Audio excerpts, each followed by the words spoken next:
तुम्हें पता है, तुम्हें अभी अंदाजा नहीं है नौजवानों, तुम जिनको अपना मसीहा समझ बैठे हो ये हकीकत में डाकू हैं।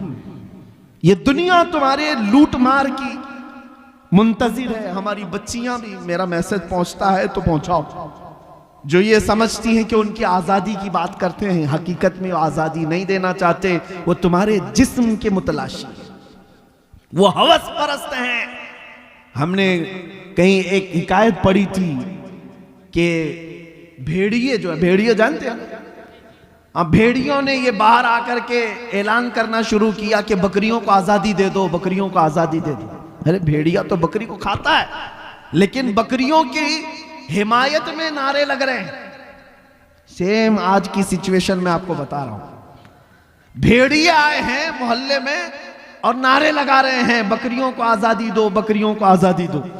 और चंद बकरियां जब भेड़ियों को नारा लगाते हुए सुनी तो उनको लगा कितने अच्छे भेड़िए हमारी इज्जत की बात कर रहे हैं, हमारी हिमायत, आजादी होना चाहिए, सही बात है। सब बकरियां मिलकर के कहने लगी हमको भी आजादी चाहिए, आजादी। देखो भेड़िए जो है हमारी हिमायत में गलियों में निकले, बैनर निकाले, पोस्टर निकाले, हाँ प्रोटेस्ट कर रहे हैं वुमेन्स राइट्स के मुतालिक। तो जो बूढ़ी बकरियां थी उन्होंने समझाया, कहा कि ए बच्चियों, आजादी नहीं है ये अच्छी चीज नहीं, तुम्हारी इज्जत मालिक के घर में ही सलामत है, यहीं रहो, जो हमारा मालिक है वो हमारी देखभाल अच्छी कर रहा है, बाहर जाओगी आजादी, ये भेड़िए तुम्हें छोड़ेंगे नहीं। कहा बूढ़ी बकरियों को इन सबों ने गालियां दी कि ये अम्मा पुरानी बातें करती हैं, तुम्हारा दौर और था, हमारा दौर और है, हमें आजादी चाहिए, आजादी चाहिए। और धरने पर बैठ गई। बकरियों को मालिक ने आजाद कर दिया, जाओ आजादी चाहिए, आजादी छोड़ दिया। बकरियां सड़कों पर आई और भेड़ियों ने जब आजाद देखा तो सबको चीर फाड़ कर रख दिया, बकरियां सब मर गई। एक हिकायत, ये कोई लतीफा नहीं, सेम सिचुएशन आज मैं अपनी बच्चियों को समझाता हूं। जो लोग तुम्हारी आजादी का नारा लगा रहे हैं, अगर इनको इतनी ही तुम्हारी इज्जत प्यारी होती तो ये क्लबों में और स्टेजों पर नंगा लाकर तुम्हें कभी नहीं खड़ा करते, तुम्हें कई कई लोगों के बिस्तरों पर जाने पर मजबूर नहीं करते। ये हकीकत में तुम्हारे जिस्म के नंगेपन के हवस के पुजारी हैं। इन्हें सिर्फ और सिर्फ हवस अपनी पूरी करनी है। इसी तरह है नौजवानों, तुम्हें जो दुनिया की तरफ बुला कर ये कहता है कि इसमें आजादी, इसमें फ्रीडम और इसमें इज्जत है, ये दर हकीकत तुम्हें जानवर बनाना चाहते हैं। और कुछ नौजवान बन गए, कानों में बालियां भी आ गई, हाथों में चूड़ियां आ गई, सरों में चोटियां आ गई, कपड़े भी जगह जगह से फाड़ कर पहनने लगे और इसको फैशन कहने लगे। तुम्हें औरतों की चीजें दे दी गई, तुम्हें समझ में नहीं आया। कितने नौजवान हैं वो ये सोचे बगैर सब करने लग गए। अरे तुम्हें न मर्द बना रखा, ना औरत, बीच का बनाकर छोड़ दिया दुनिया ने, फिर भी तुम समझ रहे हो कि ये अभी फैशन है, फैशन है, ठगे जा रहे हो। और आओ मैं तुम्हें बताता हूं, हमारे दर्द को अगर सबसे ज्यादा महसूस करने वाला कोई है, हमारे गम को सबसे ज्यादा सहने वाला कोई है, वो मेरे आका मदीने के ताजदार की जात है। खुद मेरे आका फरमाते हैं, मेरे उम्मत के किसी के पांव में कांटा भी चुभे तो उसका दर्द मुझे होता है। अल्लाह, है कोई दुनिया में इस तरह? एक रिवायत सुनो, तवज्जो, इधर तवज्जो। जब मेरे आका सल्लल्लाहु ताला अलैहि वसल्लम की वफात का वक्त करीब आया, सुनो है मुसलमानों, मलकुल मौत हुजरे में दाखिल हो गए, इजाजत लेकर आए। यह आखिरी दिन था मेरे आका का, नज़ा का वक्त चल रहा है। नज़ा और सकरात किसको कहते हैं पता है? उस वक्त आदमी अपनी माँ बहनों को और भाई बाप को नहीं पहचानता। सकरात के वक्त तो आदमी को अपना नाम तक याद नहीं रह जाता। बड़ी सख्त हालत का नाम है सकरात। अच्छे अच्छे लोग अपनों को भूल जाते हैं, नहीं याद रहता। नबी मुकर्रम शहींशाह दो आलम मुस्तफ़ा जाने रहमत सल्लल्लाहु अलैहि वसल्लम का आखिरी वक्त है। मलकुल मौत आए इजाजत लेकर रूह कब्ज करने के लिए। तब जानते मेरे नबी ने सबसे पहले सवाल क्या किया इजराइल से? ऐ मलकुल मौत, ये नज़ा और ये सकरात की जो तकलीफ है बहुत सख्त है, जरा ये बताओ क्या ये तकलीफ मेरी उम्मत को भी दी जाएगी? अल्लाह, ये तकलीफ क्या मेरी उम्मत को भी आएगी? कौन है जो हमारे सकरात की तकलीफ को भी अपने नज़ा के वक्त याद कर रहा हो? अपने नज़ा के वक्त इसी को आला हजरत ने फरमाया था, जो ना भूला हम गरीबों को रजा, याद उसकी अपनी आदत कीजिए। हम गरीबों के आका पे बेहद दुरूद, हम फकीरों की सरवत पे लाखों सलाम। ऐ सुन्नी नौजवानों, सबसे ज्यादा हमारी फिक्र करने वाले वो नबी पाक की जात है।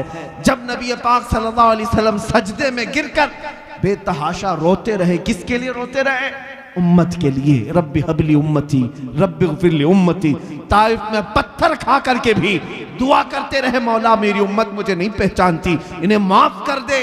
वो नबी पाक जो मेराज के सफर में जाकर के भी अल्लाह करीम की बारगाह में सबसे ज्यादा कुर्ब की मंजिल, उससे ज्यादा कुर्ब की मंजिल पूरी दुनिया में किसी को दी गई नहीं और ना ही दी जाएगी। उस वक्त भी मेरा रसूल अपने रब से कोई चीज पूछ रहा है तो ये है कि ए मौला मेरी उम्मत की बख्शिश मेरे हवाले कर दे। सुभान। कौन है जो हमारी फिक्र करेगा? जानते हैं एक सहाबी ने हुजूर से पूछा, या रसूल अल्लाह क़यामत के दिन आपको कहां ढूंढूं, कहां ढूंढूं? जानते हैं हुजूर क्या फरमाते हैं? देखना हौज़े कौसर पर मिलूंगा। मेरे उम्मती प्यास से तड़प रहे होंगे, अपने हाथ से पानी भर भर कर मैं अपनी उम्मतियों को पिला रहा हूं। वहां पर भी उम्मत की फिक्र है। या फिर हुजूर फरमाते हैं अगर वहां नहीं मिला, मीज़ान अमल पर देखना, जहां नेकियां और बुराइयां तोली जा रही होंगी, मैं अपने उम्मतियों के अच्छाइयां और नेकियों के पल्ले को भारी कर रहा हूंगा। वहां मुझे देख लेना, वहां मिल जाऊंगा। और अगर वहां नहीं मिला तो पुल सिरात पर देख लेना, जो जहन्नम के ऊपर का ब्रिज है, मैं अपने उम्मतियों को वहां से आसानी से गुजार रहा हूंगा। महशर के दिन भी मेरे आका हमें फरामोश नहीं कर रहे। एक और हदीस है, सुनो सुनो, एक और हदीस। मेरे आका फरमाते हैं कल क़यामत के दिन तुम मुझे देखोगे, मेरे कंधे पर चादर पड़ी होगी, मेरे कंधे पर चादर होगी, वो खसक खसक कर गिर रही होगी। मैं एक हाथ से अपनी चादर संभाल रहा हूंगा और दूसरे हाथ से अपने उम्मतियों को पकड़ पकड़ कर जन्नत की तरफ ले जा रहा हूं। जो ना भूला हम गरीबों को रजा, याद उसकी अपनी आदत कीजिए। ऐ नौजवानों मुझे बताओ, जो दुनिया में हमें ना फरामोश करे। और यहां तक कि एक हदीस ये भी है कि जब मुस्तफ़ा करीम सल्लल्लाहु अलैहि वसल्लम को उनकी कब्र में रखा गया, कब्र में उतारने वाले सहाबा कहते हैं कि हुजूर के लब हिल रहे थे, हुजूर के लब हिल रहे थे।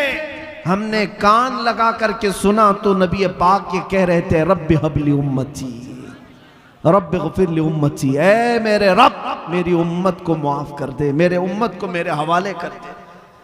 अब सुनो, जो अपनी कब्र में ना भूले, हशर में ना भूले। ऐ उम्मत के गयूर नौजवानों, क्या तुम्हें यह ज़ेब देता है कि उस नबी को तुम यहां भूल गए, उस नबी को तुम यहां भूल बैठे? इसी को तो आला हजरत ने कहा था, शब सुबह तक सोना तुझे, दिन लहू में खोना तुझे, दिन लहू में खोना तुझे, शब सुबह तक सोना तुझे। शर्मे नबी खौफे खुदा ये भी नहीं वो भी नहीं। आ जाओ ऐ नौजवानों, हमें सबसे ज्यादा प्यार करने वाला आमिना का लाल है, हमको सबसे ज्यादा मोहब्बत करने वाली जात मदीने के ताजदार की है। वो गुंबदे खजरा के मकी की कैफियत तो यह है, कुरान कहता है अजीजुन अलैहि मा अनितुम, तुम्हारा तकलीफ में पड़ना उस रसूल को देखा नहीं जाता। जब जब तुम मुसीबत में मुब्तला हो तो आका बेकरार होते हैं, वो रब ताला की बारगाह में सिफारिश करते, मौला मेरी उम्मत को इस कसम पुरसी से निकाल दे, इस मुसीबत से आजाद कर दे। लेकिन मुझे हैरत इस बात की होती है कि ये उम्मत उस तरफ देख क्यों नहीं रही?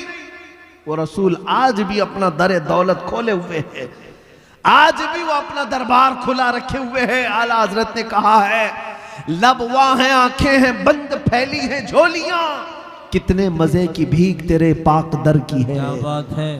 ऐ मुसलमानों, तुम्हें पता है एक बात, हजरत अबू हफ्स समरकंदी रहमतुल्लाह अलैह फरमाते हैं, मक्का में एक आदमी का इंतकाल हो गया था, मैं अपनी गुफ्तगू को समेट रहा हूं।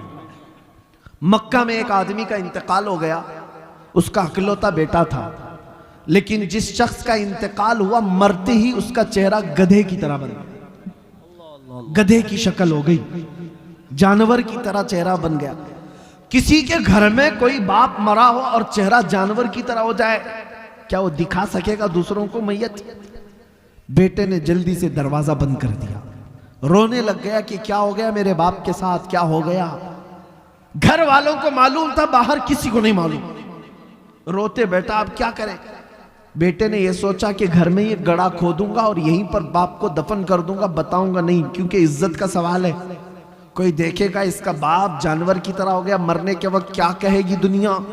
रोते हुए अपने घर में बैठा था, अचानक उसके घर का दरवाजा खुला और एक बुजुर्ग घर के अंदर दाखिल हुए। उनके चेहरे पर चादर पड़ी थी, इसने देखा ही नहीं, सारे दरवाजे बंद थे। अचानक दरवाजे से एक बुजुर्ग आए, सीधे उस मैयत की तरफ गए, चादर हटाया, मैयत के चेहरे के ऊपर से हाथ रखा, दुआ की, फिर चादर डाल दी।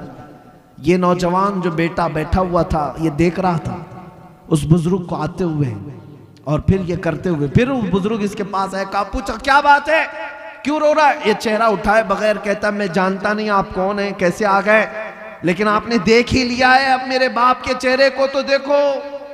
मेरा बाप मरा है, चेहरा जानवर की तरह हो गया, इस बात के गम में रो रहा हूं। आए हुए बुजुर्ग ने कहा उठ जा, देख तेरे बाप का चेहरा सलामत है। वो गया, जाकर देखता है चादर हटाकर बाप का चेहरा तो चांद की तरह चमक रहा था, खूबसूरत है, कुछ नहीं बदला। खुशी के मारे रोने लग गया। और ये बुजुर्ग घर से निकल ही रहे थे, दरवाजे तक पहुंचे थे, दौड़ता हुआ आया और इस बुजुर्ग का दामन पकड़ लिया, पूछा आप कौन हैं। अल्लाह के फरिश्ते, आप कैसे मेरे घर पर आए, ये कैसी रहमत। आए हुए नूरानी बुजुर्ग ने पलट कर कहा अना मुहम्मदुन रसूलुल्लाह, मैं मोहम्मद अल्लाह का रसूल हूं। बात ये थी, सुन तेरा बाप एक गुनाह में मुब्तला था जिसकी वजह से अल्लाह का गजब नाजिल हुआ। एक बुराई थी वो मैं तुझे नहीं बताऊंगा, मैं छुपा दूंगा, लेकिन जिसकी वजह से अल्लाह का गजब इस पर नाजिल हुआ। लेकिन ए शख्स, ए लड़के, तेरे बाप की एक अच्छाई ये थी, तवज्जो, अच्छाई क्या है, हमारी मौत के वक्त भी चेहरे चमका सकती है। तवज्जो, मौत के वक्त भी चेहरे चमका सकती है। नबी रहमत सल्लल्लाहु अलैहि वसल्लम ने फरमाया तेरे बाप की एक खता थी जिससे मौला नाराज था, लेकिन एक अच्छाई ये थी कि तेरा बाप उस वक्त तक बिस्तर पर सोता नहीं था जब तक 100 बार मुझ पर दुरूद नहीं पड़ता था। सुभान अल्लाह, नारे तकबीर, नारे रिसालत, अज़मत मुस्तफ़ा।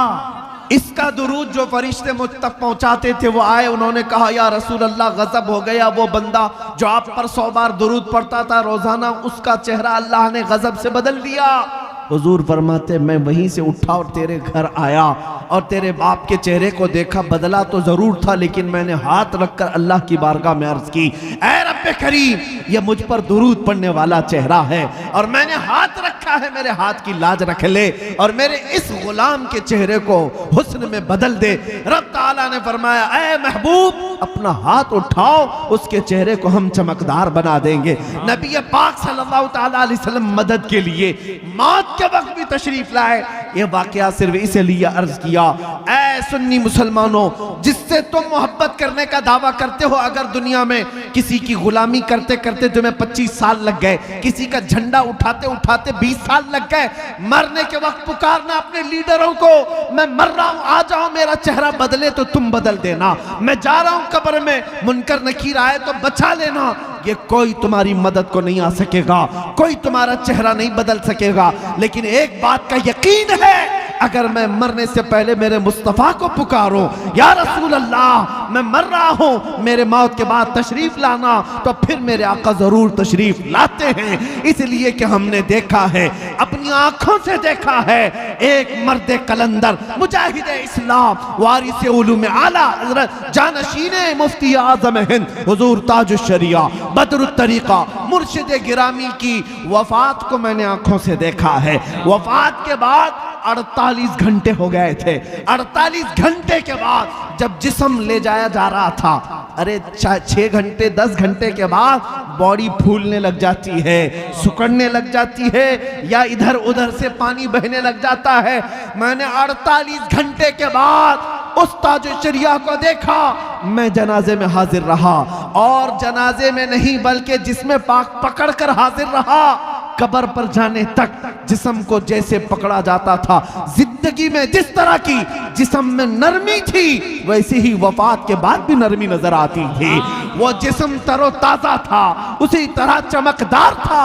वो क्यों था मैं आपको बताऊं, इसलिए कि उस ताजुश्शरिया ने अपनी वफात से पहले बारगाहे मुस्तफा में यूं कहा था, या रसूल अल्लाह, मैं मरूं तो मेरे आका ये मलाइका से कहना, मैं मरूं तो मेरे आका ये मलाइका से कहना, इसे कोई मत जगाना, अभी आंख लग गई है। तेरे दामने करम में जिसे नींद आ गई है वो फना न होगी, उसे जिंदगी मिली है। नारे तकबीर, नारे रिसालत, करिया करिया। मेरे अजीजों, बस मुख्तसर सी बात समेटता हूं।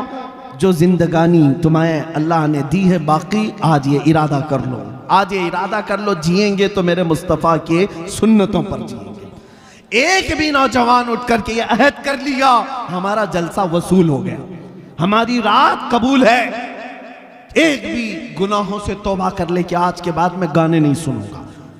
वादा करते इंशाअल्लाह, जो सुनेंगे मेरे मुस्तफ़ा की नातें सुनेंगे, कलामे कुरान, कलामे रब्बानी सुनेंगे इंशाअल्लाह। बस एक भी खड़ा हो जाए, मेरे मुस्तफ़ा करीम सल्लल्लाहु ताला अलैहि वसल्लम की नजर इनायत हो, और उसके सदक़े में मौला करी।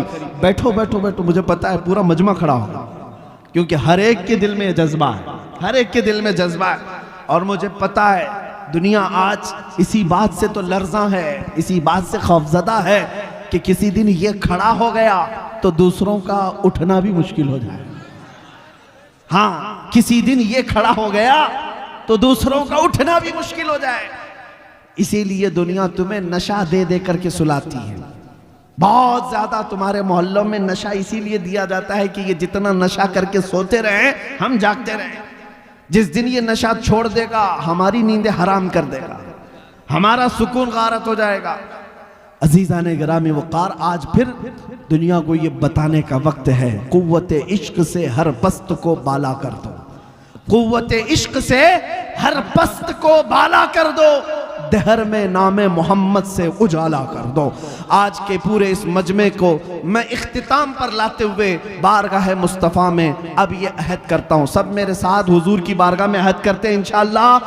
नबी रहमत सल्लल्लाहु अलैहि वसल्लम को हाजिर व नाजिर मानते हैं, उन्हें मालिक व मुख्तार मानते हैं, हम सब का आका व मौला मानते हैं, हम सब की जानों का मालिक मानते हैं। आओ उस नबी रहमत को गवाह बनाकर अब अर्ज करते हैं, या रसूल अल्लाह, हमने दुनिया की रंगीनियां बहुत देखी, अय्याशियां बहुत की, लेकिन अब जिएंगे तो इस वादे के साथ कि दूसरों की गैरों की नत्थु खेरों की बात नहीं करेंगे। या रसूल अल्लाह, अब बात करेंगे तो ये कहेंगे, दहन में जुबान तुम्हारे लिए, बदन में है जान तुम्हारे लिए, हम आए यहाँ तुम्हारे लिए, उठे भी वहां सबा वो चले के बाग फले, वो फूल खिले के दिन हो भले, लिवा के तले सना में खुले, रजा की जुबान तुम्हारे लिए, लिवा के तले, लिवा के तले, लिवा के तले सना में खुले। या रसूल अल्लाह, हम सब की जुबान तुम्हारे लिए, हम सब की जुबान तुम्हारे लिए, हम सब की जुबान तुम्हारे लिए। लब्बैक या रसूल अल्लाह, लब्बैक या रसूल, लब्बैक या रसूल अल्लाह, लब्बैक या रसूल अल्लाह। व आखिरु दावाना अनिल हम्दुलिल्लाहि रब्बिल आलमीन।